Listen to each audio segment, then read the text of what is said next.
Nawasalimia kwa jina Jamhuri ya Muungano wa Tanzania, ndugu zangu wa Tanzania wenzangu. Kwa hapa nataka nionyeshe mti. Huu mti unaitwa mti wa mkuyu. Huu mti wa mkuyu ni mti mmoja maarufu sana hapa Tanzania. Ni miongoni mwa miti ambayo ni mikubwa sana katika nchi yetu, nchi ya Tanzania.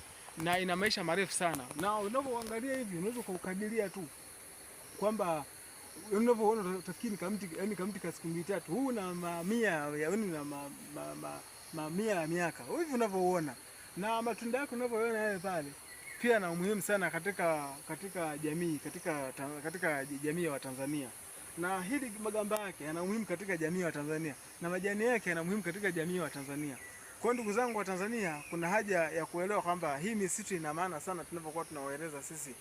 Hatumaanishi kwamba tu tunapenda tu kueleza tu kujifotofoto. Hapana. Tunataka kueleza Tanzania wenzangu kwamba hii miti takiwa tuitunze. Tunaposema ina umuhimu, ina maana kubwa sana. Tunaposema miti asili ni pamoja na dawa asili, umeona?